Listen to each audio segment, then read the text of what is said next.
Има формирана група од штабот на господинот Илиевски, кој што взаемно се допишува и се организира кој кого тоа од штабот на СДСМ ќе натепува и кој натепува физички и кој кого ќе репресира за време на изборите и по изборите, и јавноста тоа денеска го слушна на пресконференција, а органите нека се произнесат. 60 секунди реплика Илиевски. Реплика, благодарам.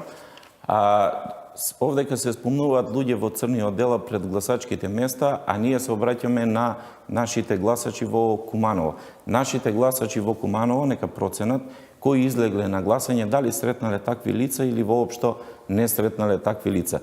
Пак ќе кажам, ние водиме цело време позитивна кампања и ги негираме сите вакви обвинувања и театри од господинот Димитриевски, затоа што целиот мандат му беше театар, се со цел да ги прикрие аргументите кои се против него, односно проектите кои не се реализирани.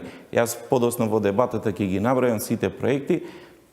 Тој продолжи исто така и кампањата да ја води. Прави прекршоци, потоа се снима дека некој друго го следи и така натаму. Сега си праќаат сами на себе пораки, а потоа ги објавуваат јавно.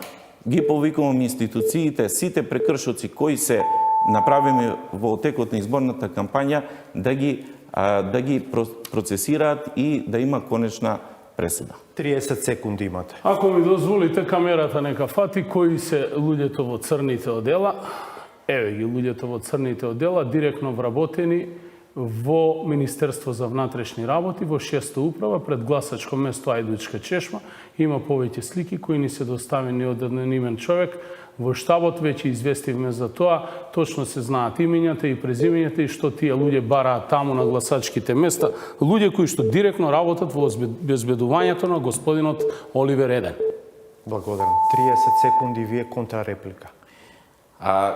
Тие луѓе што ги покажува господинот Димитриевски се граѓани на Куманово и тие имаат право на глас, да се појават на гласачкото место, а од овдека само се гледа дека господинот Димитриевски праќал луѓе на гласачките места и да сликаат што е против законито и мора да реагираат соодветно институциите.